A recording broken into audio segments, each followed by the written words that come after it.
రోజు కంద బచ్చలి చేస్తున్నాను. ఇది నార్మల్ వాటర్, ఈ కంద,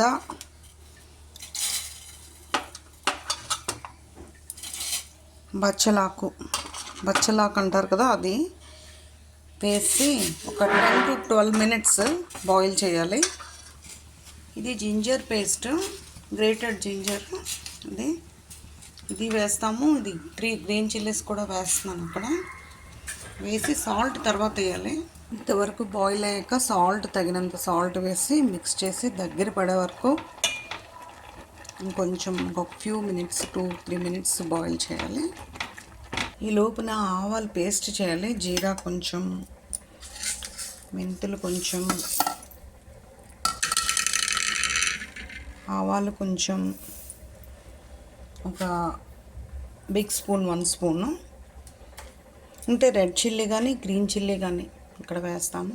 నేనైతే ఇక్కడ గ్రీన్ చిల్లీ వేసాను. వేసి ఫైన్గా ఫస్ట్ గట్టిగా పౌడర్ చేయాలి. ఆ తర్వాత వాటర్ వేయాలి. ఇలాగ పౌడర్ అయ్యాక కొంచెం వాటర్ వేస్తాము. మళ్ళీ ఫైన్ పేస్ట్ చేస్తాము.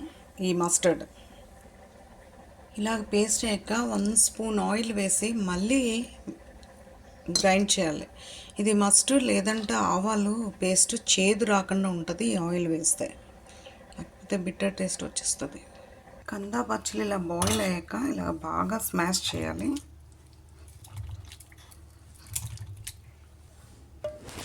ఈ ఎక్సెస్ వాటర్ ఉంది కదా, ఇది కొంచెం తీసేస్తే మనకి స్మాషింగ్ బాగా అవుతుంది ఈజీగా. తీసి పక్క నుంచి తర్వాత యూస్ చేయొచ్చు. ఇలాగ ఎక్సెస్ వాటర్ పక్కకు తీసాము.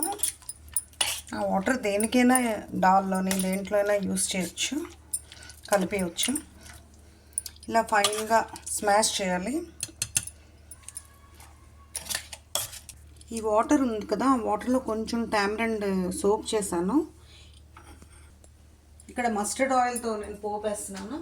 మస్టర్డ్ ఆయిల్ వేసి కొంచెం ఆవాలు, జీలకర్ర, కొంచెం మినప్పప్పు, కొంచెం సోపు, కొంచెం శనగడాలు,